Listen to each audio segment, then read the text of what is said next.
Okay, so I'm waiting around for a movie to start, and I figured while I do that, I can talk about Under Paris. If you don't know what Under Paris is, it's the latest Netflix movie. It's directed by Xavier Jones. It stars Berenice Bejo, an Academy Award nominee, by the way. But I give it a view because it's a shark movie, and I like a good shark movie, and it comes from a guy who got his start in the New French Extremity. One of his first movies was Frontiers, and that's bloody as hell. So I went into this fairly optimistic, and unfortunately, I was left pretty underwhelmed.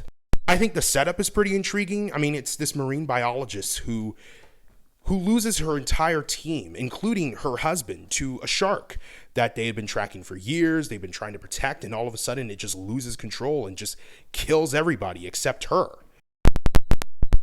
Head on when 3 years later that shark appears again in the River Seine, and she teams up with these environmentalists and a police diver to stop the shark before it potentially attacks Paris. Like, that's a good premise. You can go balls out with that premise. And unfortunately, this movie doesn't do that very much. You can tell that it wants to be the next Jaws because it's trying to build tension, it's trying to build character. I mean, there's even a moment in the film that it is a direct homage to Jaws. But it can't really do any of that effectively because the movie is so sluggishly paced.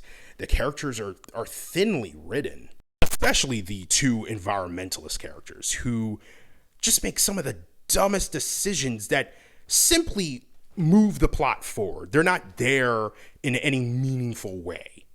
And by the time we get to the third act, where it really does go balls out, it becomes Sharknado pretty much at that point. I don't think it does that effectively either. I think it lacks a real mean streak that would have really given that portion of the movie the impact that it needed to have.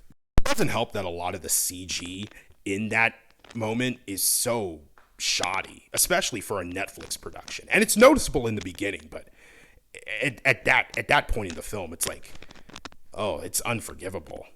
So yeah, I was not an overall fan of Under Paris. And I know it's a big hit on Netflix right now. It's probably going to get a sequel. The movie literally sets up one. And I can only hope that, the eventual sequel is better than this. So yeah, those are my quick thoughts. If you liked what I had to say or didn't like what I had to say, let me know. Please be nice about it. You can like this video, you can share it, and you can follow me on here for more quick thoughts like this in the future.